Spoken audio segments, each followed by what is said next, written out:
hoje eu estou aqui honrada de estar ao lado de uma das maiores autoridades médicas do mundo, alguém que toda vez que a gente fala em saúde no Brasil, a gente pensa nele.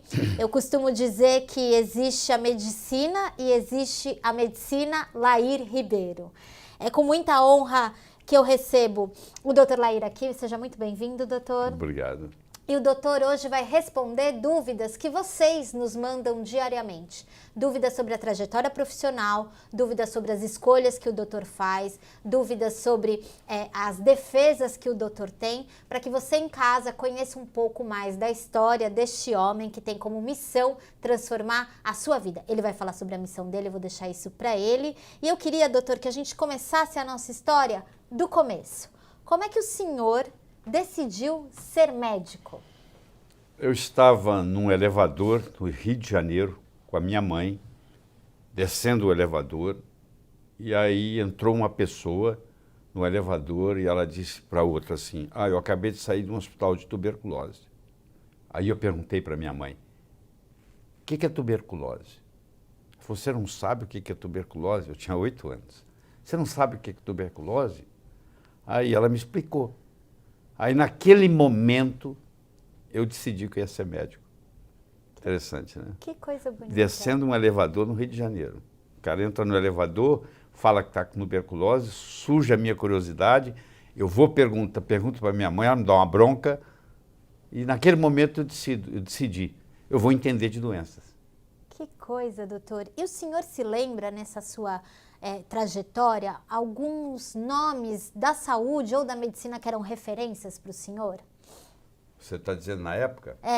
Ou durante a sua formação, né? Que médico que o senhor pensava em ser? Na época eu não tinha esse pensamento assim, eu não tinha uma figura com que eu seguia. Quando eu entrei na faculdade de medicina, eu comecei a ter modelos, né? Que todos nós temos, né?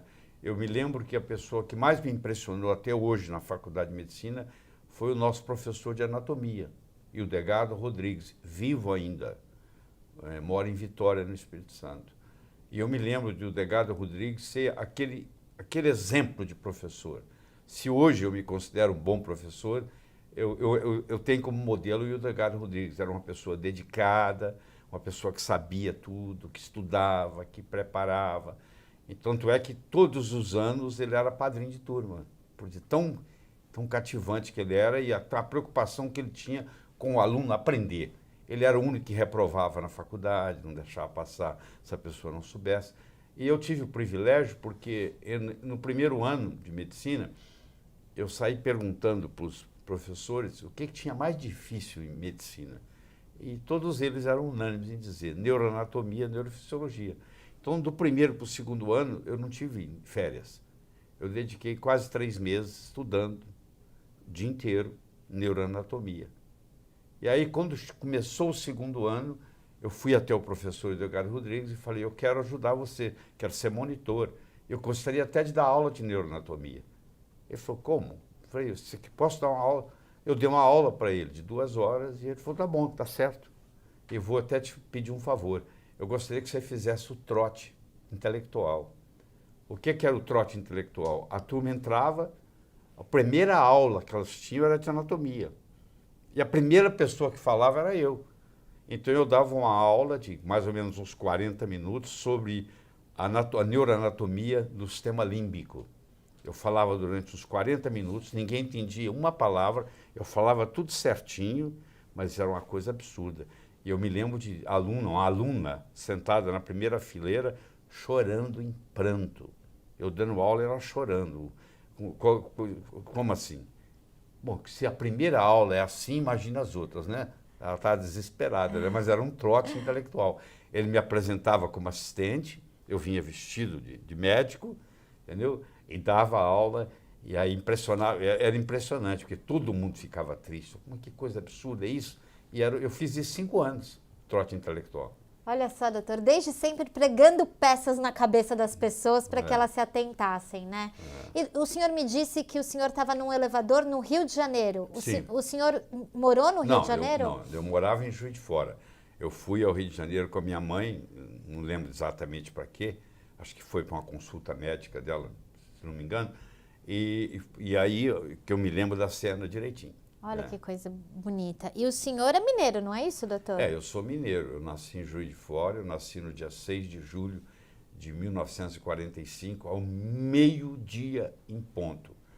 O carrilhão da Santa Casa de Misericórdia, mesmo lugar onde o Bolsonaro foi atendido, o carrilhão da Santa Casa batia meio-dia e eu nascia. Minha mãe disse que eu estava nascendo e ela escutava o carrilhão do hospital anunciando que era meio-dia. E são duas perguntas que eu tenho para o senhor, eu vou começar pela primeira.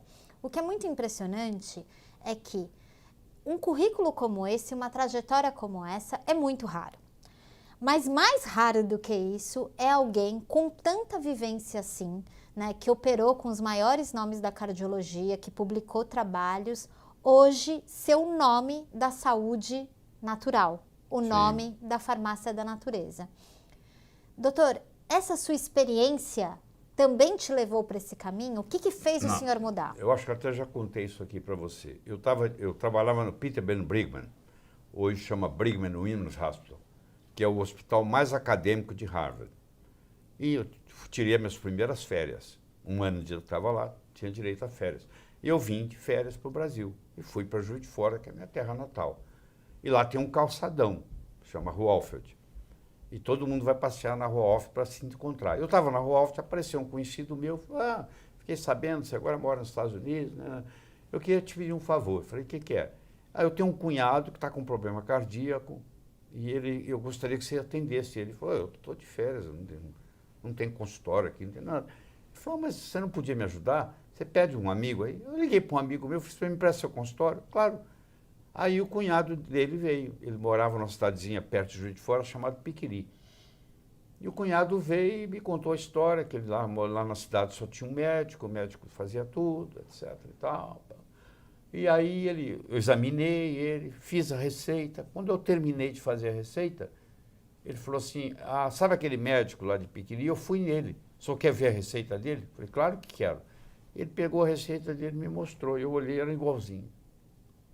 Aí caiu a ficha para mim. Os médicos se igualam no receituário. Eu estou no hospital mais sofisticado do mundo, que é o Peter Ben Brigham, em Harvard, e esse indivíduo vem de um médico que provavelmente nunca mais estudou, que é numa cidadezinha chamada Piquiri, que sei lá, tem 10 mil habitantes, que faz tudo, e na hora que a receita é a mesma. E aquilo me incomodou profundamente, você imagina, que é assim como... Bom, o que eu estou fazendo lá? Aí eu comecei a entender o mecanismo, que tanto eu lá quanto o médico aqui, ele recebia representante de laboratório. Então era a indústria farmacêutica treinando a gente. Não interessa se eu estava em Harvard ou se eu estava em Piquiri. Então eu achei aquilo muito esquisito e comecei a sentir que eu tinha mais de um caminho que levava a Roma. E aí eu comecei, e tinha, onde eu morava, perto tinha um senhor, sou Wade, Mr. Wade. Ele devia ter uns 88, 89 anos de idade. E ele era dono de uma loja de suplementos. Eu ia lá e ele era muito bom de conversa. A gente ficava conversando e ele começava a me dar aula de suplemento. E eu, como médico, não entendia nada do que ele estava falando. Falei, engraçado, esse cara nunca estudou nada, ele é autodidata. Como é que ele sabe coisa que eu não sei? Isso eu pensei assim, então, por que eles não ensinam isso na faculdade? E aí isso aqui foi aumentando. Aí depois que você começa a experimentar isso, a curiosidade vai vindo. E eu comecei a entender que nem tudo que ensina, nem toda verdade é ensinada na faculdade. E nem tudo que é ensinado na faculdade é verdadeiro. Nossa. E aí eu falei, bom, então eu vou começar a estudar esse caminho. Só que eu fiquei muito bom em nutrição. Só que tinha uma crítica. Eu era um cardiologista ensinando nutrição. Então, como é que eu acabo com essa crítica? O CRM do Brasil permite você ter duas especialidades. Eu falei, bom, então eu vou fazer o curso de nutrologia, que na época fazia um ano e fazia a prova. Vou lá, faço a prova, faço a monografia, passei. E aí, além de ser cardiologista, eu sou oficialmente nutrólogo. Então, ninguém pode me criticar quando eu falar de nutrição, entendeu? Foi por isso que eu fiz a nutrologia. E o senhor, de fato, ficou impressionado com o que a farmácia natural, do que o mundo da suplementação te mostrava? O que o senhor constatava que te chamava tanta atenção? A ficha que caiu para mim é a seguinte: quando surge uma doença no mundo, já tem a solução. A natureza já tem a solução. Você entendeu? Aquela doença surgiu porque você saiu da solução. Que é que eu chamo a farmácia de Deus, né? Que já está aí para a gente. E se foi assim milhares e milhares de anos, a medicina ayurvédica, ela surgiu, tem dados de 8.000 anos atrás. A medicina chinesa tem dados de 5.000 anos atrás. Da medicina ayurvédica nasceu a chinesa, da chinesa nasceu a romana, nasceu a grega, nasceu a medicina árabe. E essa medicina hoje, que é a alopática, que é a medicina ocidental, ela nasceu em 1824, ela não tem 200 anos ainda. Foi quando o Dr. Condé, que era um médico suíço, tratou um paciente com bócio tiroidiano com iodo. Foi a primeira vez que um elemento tratava uma doença, um remédio por doença, um remédio por doença, que é o nosso modelo de hoje. Você entendeu? Então ela tem menos de 200 anos, tá com 195 anos. Entendi. Enquanto que uma medicina ayurvédica, que é ainda praticada por 1/3 da população no mundo, toda a Ásia pratica a medicina ayurvédica, tem mais de 8.000 anos. Então a verdadeira alternativa é a nossa. A outra é que é a clássica. Que é a medicina clássica. Eu lhe perguntei isso, doutor, porque algumas pessoas, principalmente as que não têm conhecimento, né, dessa medicina, elas podem achar que esse caminho escolhido pelo senhor é um caminho simplesmente para se destacar, para ser diferente. Quando o senhor já me falou algumas vezes que é uma medicina de resultado, né, que o senhor só ensina aquilo que funciona. A eficácia e a eficiência dessa medicina da farmácia de Deus, ela realmente te impressionou? E a outra também, o outro lado também me impressionou. Eu digo o seguinte, eu tenho um desafio para você que está aqui me assistindo. Eu quero que você pegue os remédios que seu avô, a sua avó tomam, que deve ser 5, 6, 7, e você tome eles por um mês. Quero ver como é que você vai ficar. Você vai ficar doente. Aí eu pergunto, se remédio adoece gente sã, como é que ele pode curar gente doente? É um questionamento que eu comecei a fazer comigo. E aí, quando eu entendi como é que uma patente de remédio é feita, aí que eu entendi tudo. Porque é assim, ó, uma patente farmacêutica, ela tem duração de 17 anos. Então, se eu, como indústria farmacêutica, descubro uma molécula e acho que essa molécula vai ter um certo benefício na saúde, e eu vou lá e patenteio ela, só que para eu patenteá-la, eu tenho que provar para as autoridades que ela não existe na natureza. Você não pode patentear nada que a natureza fabrica. Ninguém pode patentear oxigênio, ninguém pode patentear zinco, nada que a natureza fabrique. Então, a princípio, se eu consigo uma patente para uma molécula, eu estou dizendo para você que essa molécula é um ET, é um extraterrestre, porque ela não existe na natureza. Quando ela é colocada na boca de alguém, o organismo dessa pessoa fala assim, mas que porcaria é essa? Eu não conheço essa molécula. Esse é o seu corpo falando para ele. Eu não conheço, o que eu vou fazer com ela? Eu vou eliminá-la. E começa um processo de eliminação, com seus efeitos colaterais. Pode ser até que tenha um efeito parecido com aquilo que você quer, mas você há de convir que quando você abre uma bula de um remédio, se tem 20 linhas lá dizendo quanto que o remédio é bom, tem 80 linhas dizendo quanto que faz mal. Sim. Eu desafio você a olhar a bula de qualquer remédio, você vai ver que a quantidade de coisa escrita para efeito colateral é muito maior do que para eficácia. E se você analisar os estudos sérios dos Estados Unidos, eles estão mostrando que remédio está até a terceira ou a quarta causa de morte. A primeira é doença cardiovascular, a segunda é câncer, e a terceira está sendo disputada entre remédio e doença autoimune. Tá bom? Então, mas como nós na faculdade só aprendemos remédio, quando sai do remédio, parece que não existe, entendeu? Então é interessante que a pessoa leva isso para o lado pessoal. Então, como eu fui para esse lado natural e tento fazer o máximo que a pessoa tome o mínimo de remédio, às vezes é necessário, mas é o mínimo, e com doses bem baixas. Os meus colegas, eles levam isso para o lado pessoal, eles acham que... Eles param de conversar comigo, parece que eu sou inimigo deles, só porque eu tenho um outro modo de pensar. Doutor, queria aproveitar todo o seu conhecimento e mais do que isso, queria aproveitar a sua coragem para a gente falar de assuntos que nem sempre são falados, né? O senhor tem uma defesa muito enfática sobre o alerta necessário para se fazer com relação a 2 medicamentos específicos, né? 2 tipos. Estatina e os prazóis da vida. Eu queria que o senhor começasse falando da estatina. Pois não. Por quê? Primeiro que eu fui um dos responsáveis por lançá-la no mundo. O primeiro país que lançou estatina foi os Estados Unidos. A primeira empresa foi a Merck Sharp & Dohme. O remédio chamava Lovastatina, Mevacor. E eu era diretor médico da Merck. Então, eu acompanhei todo o desenvolvimento do processo, inclusive os seus efeitos colaterais. Então, eu acompanhei desde o começo. Eu estava lá, né, para fazer isso. Então, eu percebo que essa história do colesterol, isso é uma mentira.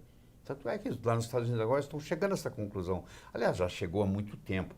Os trabalhos científicos mostram, mas isso não chega até o médico, infelizmente. Porque o médico não gosta muito de ler. O médico não tem tempo para ler. Eu até entendo, o cara trabalha 14 horas por dia, ele chega em casa cansado, ele delega isso para alguém fazer esse trabalho. E as coisas são publicadas de uma forma que hoje é difícil você encontrar um trabalho científico que não tenha uma influência da economia. O aspecto econômico está ali envolvido, né?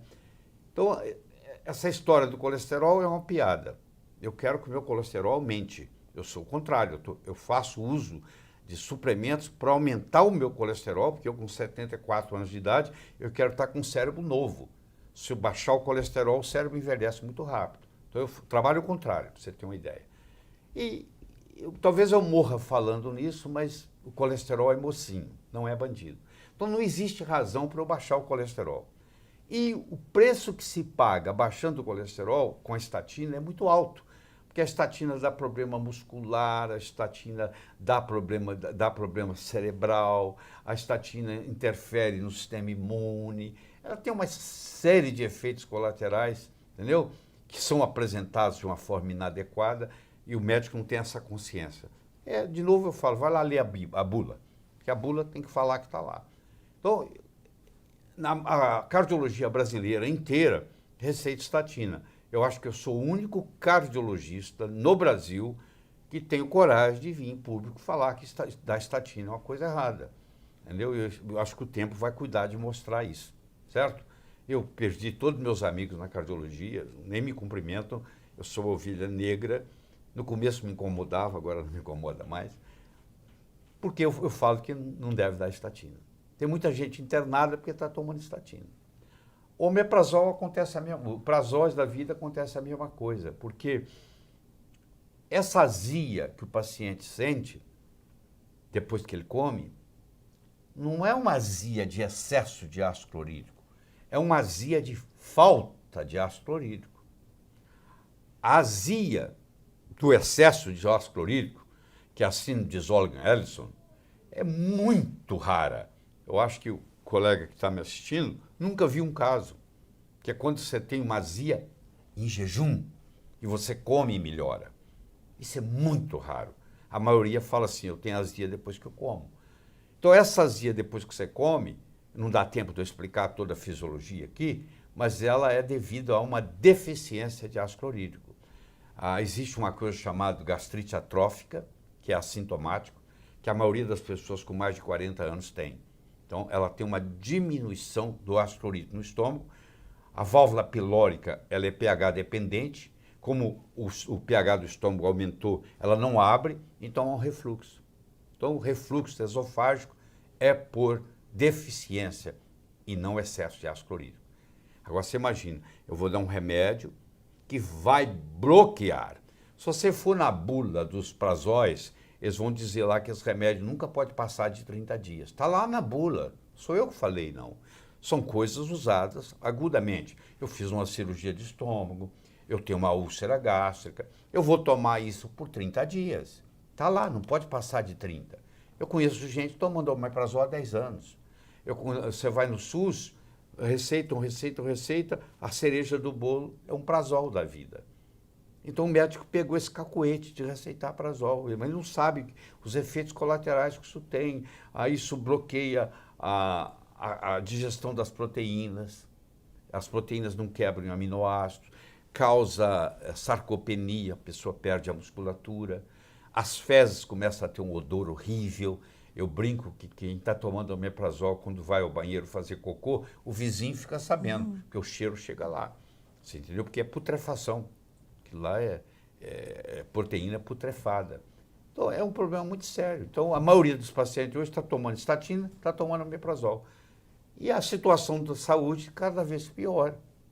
O governo não sabe mais como fazer, porque os gastos vão aumentando, entendeu? E essa situação que está aí. Ao mesmo tempo, doutor, o senhor, também da boca do senhor sempre costuma escutar boas notícias, né? Porque quando todo mundo diz que não há saída, você pesquisa, você descobre o que o doutor Laírta Ribeiro diz e o senhor é sempre pioneiro em apresentar caminhos e soluções para as pessoas, né? O que de fantástico a farmácia da natureza oferece? Eu sei que é muita coisa, mas se o senhor pudesse falar de duas, né? Já que falamos de estatina e omeprazol. Coisa simples, né? Que todo mundo faz. É um limão espremido de manhã, né? A quantidade de e-mail que a gente recebe de pessoas que falam, eu comecei a fazer o experimento do limão de manhã, mudou minha vida. Pô. Quer dizer, um limão espremido faz toda a diferença, uma coisa simples, né?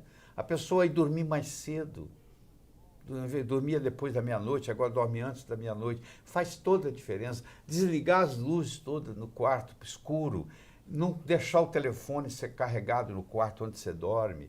A poluição eletromagnética está destruindo tudo. A pessoa não tem noção porque ela não consegue ver. Vai chegar nos Estados Unidos agora o 5G, está chegando. Vai chegar eventualmente no Brasil. Você vai ver o estrago que vai fazer. Estão mostrando que o 5G aumenta em 3 a 4 graus a temperatura de um implante. Se você tem um implante de titânio, o 5G vai esquentar a sua boca. Você imagina os estragos. Eles fizeram um experimento com 5G na Holanda, em menos de 5 minutos, tinha mais de 300 pássaros mortos em volta. Então, o problema do agrotóxico, né?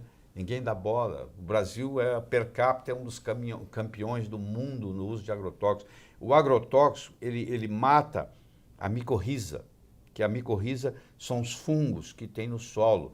Uma planta, para absorver os minerais que estão no solo, esses minerais têm que ser preparados pelos fungos, pela micorriza, que é como se fosse a microbiota intestinal do solo. Um glifosato da vida, por exemplo, é o Roundup, aí, que é o nome comercial, ele mata essa micorriza. Então, a árvore a planta já cresce com menos nutrientes. Vem o herbívoro, come essa planta doente. O herbívoro está doente. Vem o carnívoro, come esse herbívoro que está doente. O carnívoro está doente. Vem o homem, come o carnívoro que está doente. E o homem fica doente. Então, se você for ver onde é que estão as doenças, elas começam na agricultura. É a planta que está doente, que está fazendo o animal ficar doente, que está fazendo o homem ficar doente. Você só vai voltar ao que era antes em termos de saúde, porque antigamente tinha saúde. Você pode falar, mas vivia menos.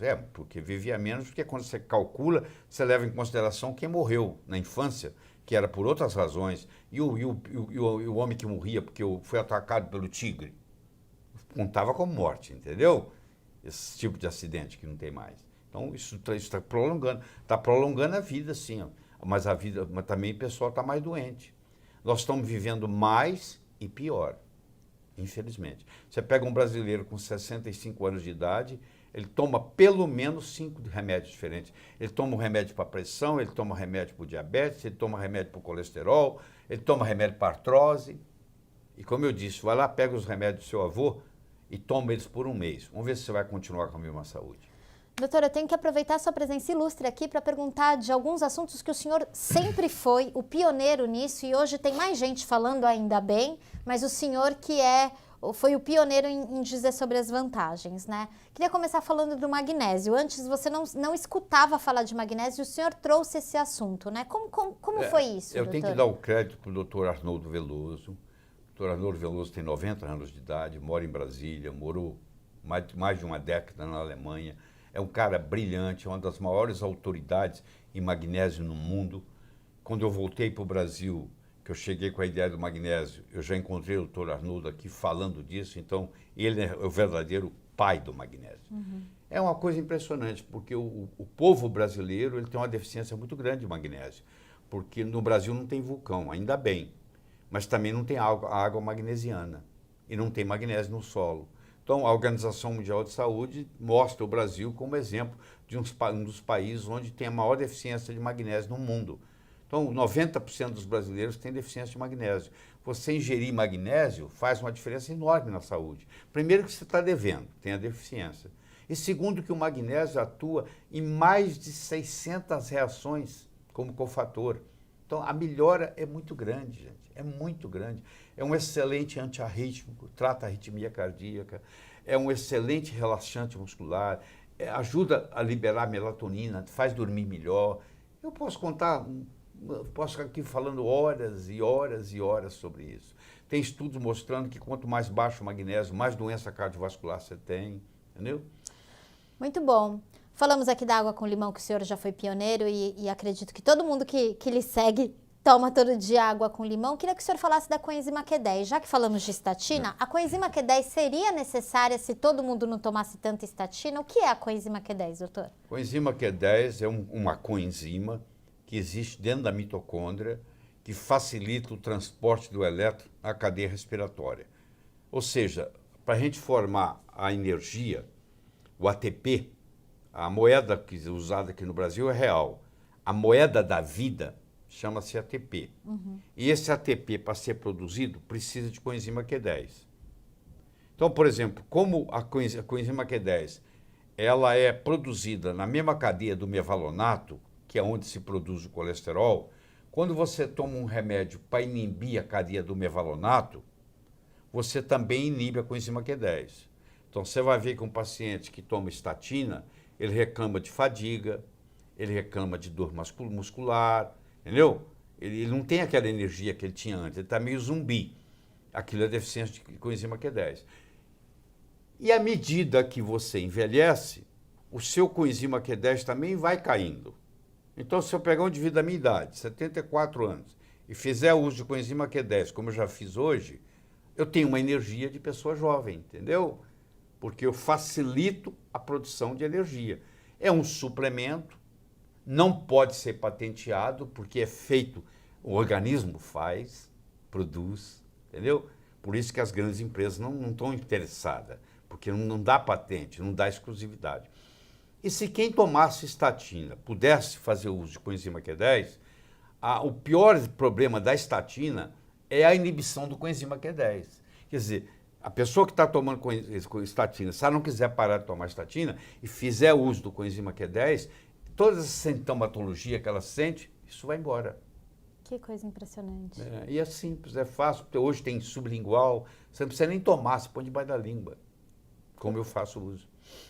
Doutor, queria entrar num assunto também, um assunto que a gente não escuta ninguém falar com respeito e com a atenção que merece, e acredito que só o senhor tem essa capacidade, que é a qualidade da vida sexual das pessoas. Porque se as pessoas estão vivendo mais, obviamente que elas também estão vivendo sem desejo, nem dentro nem fora do quarto, né? Tanto para homens quanto para mulheres, né? Essa falta de desejo, ela pode ser recuperada, doutor? Eu não posso ter uma saúde sexual se eu não tenho uma saúde corporal completa. Isso tudo é consequência. Eu não posso ter uma coisa só assim, ó. Aí eu vou dar um remédio só para ereção. Vamos supor, o caso do Viagra. Uhum. Eu vou dar um remédio só para ereção. Acontece, claro, a ereção. Só que o indivíduo não tem libido, ele não tem vontade. O sildenafila, que é o Viagra, ele não aumenta a libido, ele não aumenta a vontade. Ele simplesmente aumenta a ereção. O sujeito tem aquilo duro, não sabe nem para que serve, vamos pôr um brinco assim. Porque, na realidade, não aumentou prazer nenhum de ninguém, entendeu? É uma ilusão que a pessoa tem. Como o homem tem muito essa história de sexo, ele acha que... E o Viagra é um dos remédios mais vendidos no mundo. Mas eu quero que você entenda que ele inibe a 5-fosfodiesterase e isso compromete também outras vias. Eu conheço gente que ficou surdo ou ficou cego porque tomava Viagra todo dia. Tomar Viagra 1 ou 2 vezes por semana não é nenhum problema. Mas a pessoa que começa a tomar isso todo dia, ela tem consequências outras, porque não é uma coisa... É uma coisa feita pelo homem, entendeu? É uma enzima, é uma inibição. Ele inibe a 5-fosfodiesterase. Por isso que ele mantém o GMP lá e não deixa cair a ereção. Mas isso tem todas as que você inibe uma enzima ou um receptor, existe um preço a pagar fisiológico, entendeu? Existe uma consequência. E as alternativas naturais para ajudarem, inclusive na libido e na vontade, elas existem? Não, tem muitas ervas. Mas eu digo o seguinte, a pergunta que eu faço é a seguinte, quando a pessoa está assim, qual o problema que está por trás? Entendeu? Isso é mais importante ainda. Porque às vezes você resolvendo o problema que está por trás daquilo, você resolve o processo da ereção em si. Você não precisa nem ficar usando artifício. Perfeito. Doutor, estudo muito o que o senhor faz, lhe acompanho, tenho uma profunda admiração, mas acho que a vitamina B12, que é outra grande, não foi descoberta pelo senhor, mas o senhor é pioneiro em falar dela, ela ainda não ganhou, na minha modesta avaliação, a fama que ela precisava ter. As vitaminas, em geral, não ganharam a fama, porque a gente passa 6 anos na faculdade de medicina e o assunto vitamina é tocado assim, muito pouco, entendeu? É impressionante, porque o médico acha que o ser humano não precisa de vitaminas nem minerais. Engraçado que na história, todas as faltas de grandes vitaminas deu problema. Se faltava vitamina C, você tinha escorbuto. A mulher, quando levava um marido marinheiro no porto para se despedir, ela levava uma muda de roupa com ela. O marido subia para o navio, ela ia numa casinha, trocava, vestia de luto. Ela voltava para casa de preto, sabia disso? É mesmo? Porque a chance do marido morrer era mais de 50%. E ele morria de quê? Ele morria de escorbuto. Os dentes caíam e ele morria de hemorragia. Você levava 100 marinheiros, vinha menos de 50. O Dr. Linde, que era um médico de navio, ele descobriu que se você espremesse um limão e desse metade de um limão espremido de manhã para o marinheiro, ele não desenvolvia escorbuto. Ele fez o primeiro estudo em medicina. Ele pegou metade dos marinheiros, deu metade de um limão espremido de manhã, e outra metade deu água pura. E onde ele deu água pura, morreu mais de 50% de escorbuto. E onde ele deu metade de um limão espremido, não morreu nenhum. E passaram-se mais de um século para a Marinha Britânica aceitar oficialmente pôr o limão como para espremer de manhã, para você ver uma coisa tão simples. Aí você pega a deficiência de vitamina B3, da pellagra, a vitamina D, raquitismo. Quer dizer, está aí na história mostrando isso. Hoje, por exemplo, você que nos assiste aí, que dói aqui, dói aqui, dói aqui, todo lugar que você aperta dói, isso é osteomalácia. Muitos médicos nem sabem fazer diagnóstico de osteomalácia. Osteomalácia é uma inflamação do periósteo. A deficiência da vitamina D3, quando você é pequeno, dá raquitismo, as pernas do Garrincha. Mas se você não toma sol e você já é adulto, você tem deficiência de vitamina D3, só que agora já não causa raquitismo mais, porque você já cresceu, causa osteomalácia. Você começa a ter uma inflamação nos ossos. E é interessante que o paciente fala para o doutor, para o médico assim, a médica, doutor, a minha dor é no osso, ela é funda aqui. Se o senhor apertar, dói. Se apertar, dói. A gente coloca esses pacientes de vitamina D3, em poucas semanas, acaba a dor. Porque eles vêm sofrendo há anos. Porque eles têm esse medo do sol, entendeu? Olha que coisa interessante. Ninguém fala de vitamina com eles, né, doutor? Você imagina o seguinte, em 1900, 75% das pessoas trabalhavam ao ar livre. Em 1900. Em 2010, só 10% da população trabalha ao ar livre. Você não tem ninguém aqui que trabalha no ar livre. Não. Vamos raciocinar, vamos pensar junto. Em 1900, 75% das pessoas trabalhavam no sol. Não existia câncer de pele. Em 2010, Só 10% da população trabalha no sol.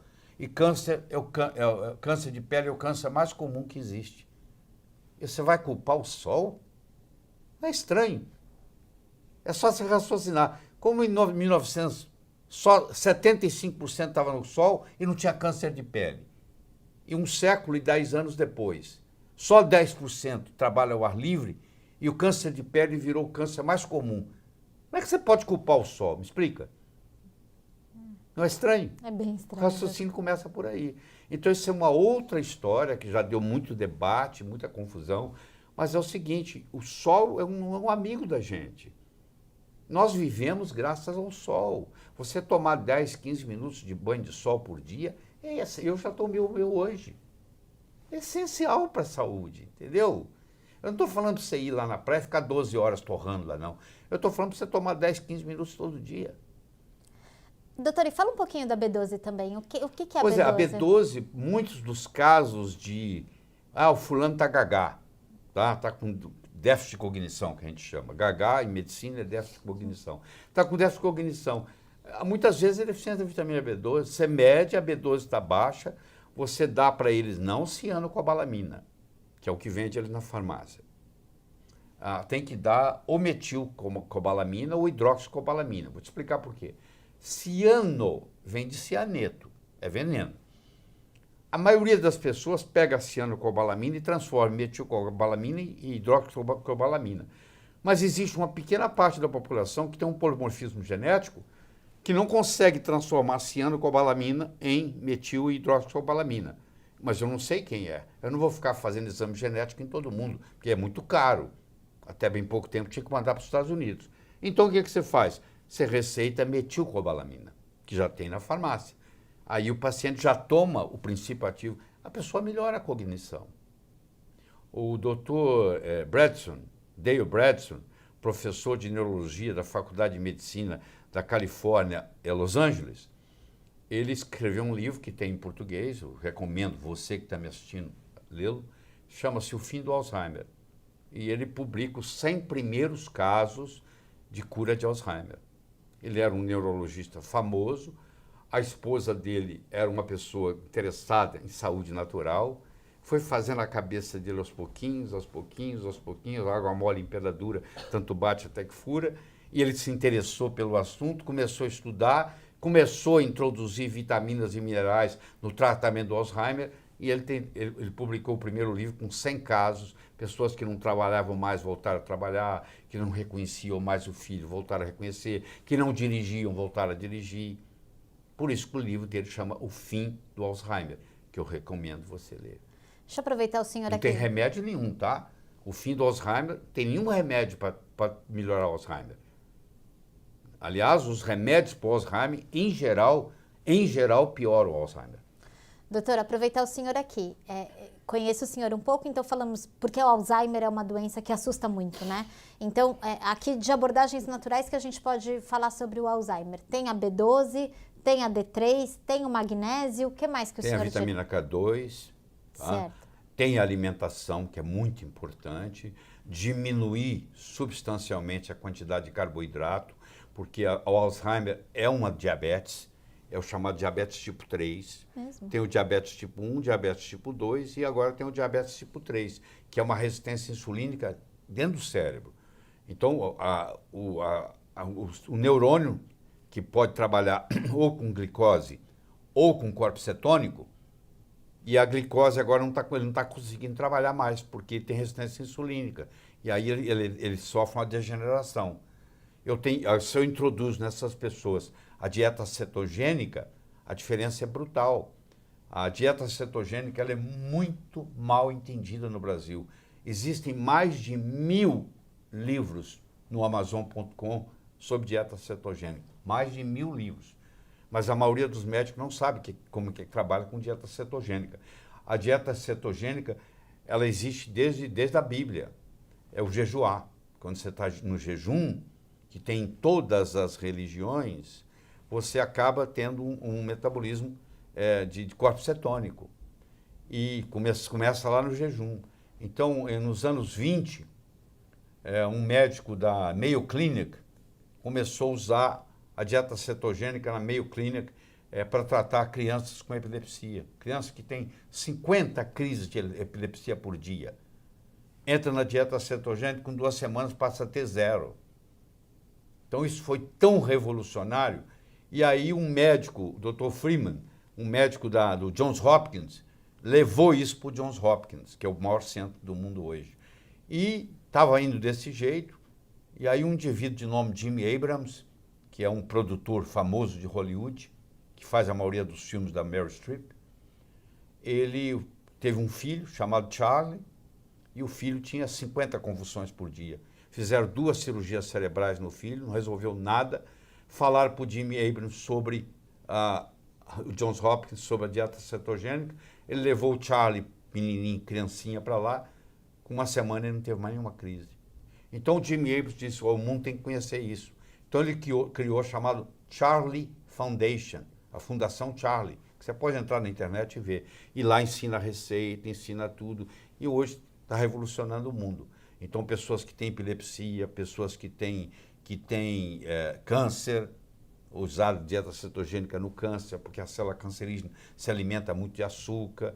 E aí, a aplicabilidade é enorme. Não tem nenhum efeito colateral, não tem nada, quando é feita direitinho, entendeu? Doutor, as pessoas procuram o senhor e mandam histórias de superação? Muitas histórias de superação. Você sabe, eu não tenho consultório, eu não atendo, o meu problema, minha história é de educação, eu educo os médicos e eles vão fazer o trabalho deles. E acabo educando o público, porque eu coloco muita coisa nas redes sociais e essa é a minha missão de vida, transformar as pessoas de uma forma alegre, poderosa, com amor e sabedoria. Eu vou fazer isso até a véspera da minha morte e ninguém me para, entendeu? Não tem jeito de me parar.